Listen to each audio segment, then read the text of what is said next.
Hi, I'm John Joyce. I'm the Access and Communications Coordinator for the Office of Access and Disability Services and Strategies, Organization, and Achievement Resources. Hi, I'm Marnie Jones. I'm the Dean and Director. I'm Jillian Page, class of 2021.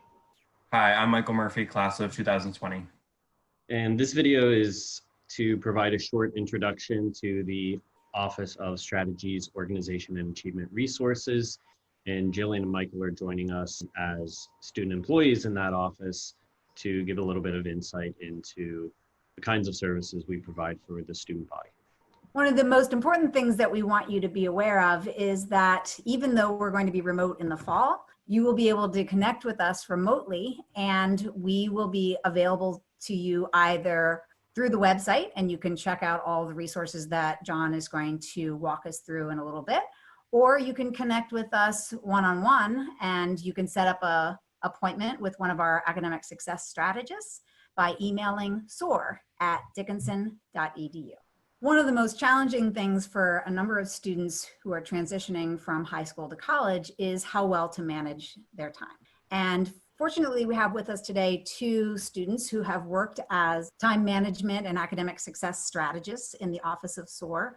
And they're going to tell you a little bit about what might go on in a one-on-one session if you were to request help with time management and study strategies. Jillian?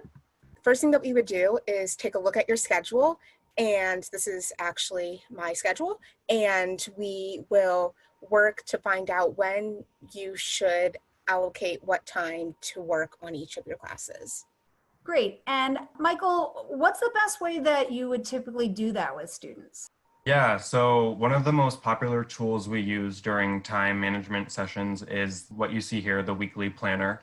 In the weekly planner, you would put your class sessions as well as your studying sessions and other commitments such as exercise, hobbies, sleep, and really all the things that you can expect to be doing on a daily and weekly basis. And one of the other tools that is available to you as a Dickinson student is an Office 360 calendar that's accessible just on Gateway.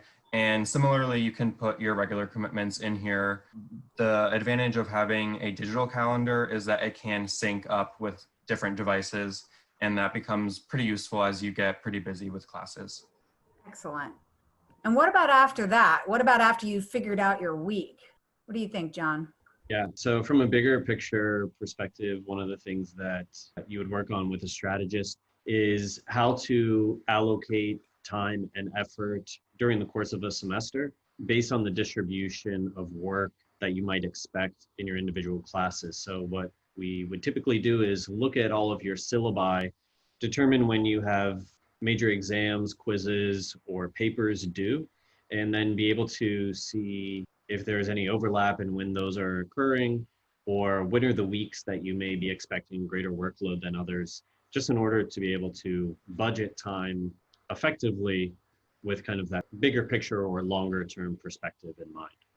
John, would you mind giving us now a little walk through what the SOAR webpage looks like? Yeah, so this is our SOAR homepage. It's just dickinson.edu/SOAR.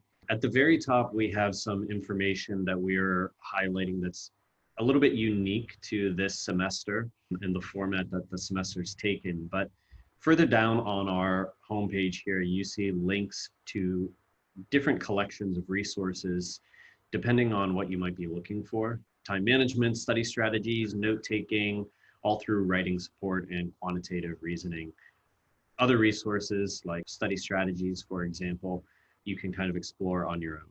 So we've also highlighted how certain time management and academic success strategies may be different this semester as opposed to a typical semester. So if we look at that page, we see that we've highlighted the academic success workshops that take place on most Thursdays, typically in person, this semester via Zoom.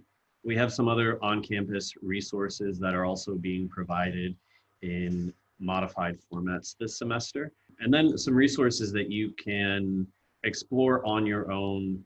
So Michael and Jillian, if you had to identify the kinds of strategies that students could employ that would really make a difference in their first semester, You talked about setting up a schedule, figuring out the weekly plan, and we also talked about figuring out a semester-long plan.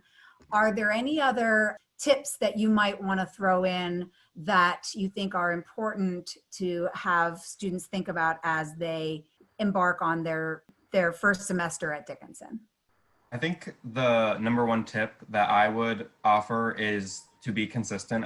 There's so many resources out there and none of them are perfect. However, I think if you're consistent with one tool that works for you, that will be very rewarding. And another tip I would offer is to study the class material as soon as possible after the class ends. That's something that I didn't learn until I started working in this office. And I think that would have really helped me if I had known that a little earlier. I also recommend that you figure out what way you learn the best so you can tailor to your skills to study the most efficiently. Those are great tips. Well, we very much hope that you tap into all the resources available to you, including SOAR, and know that we are available for any questions you might have by emailing soar@dickinson.edu or by going to our website. The address again, John, is? Dickinson.edu/SOAR.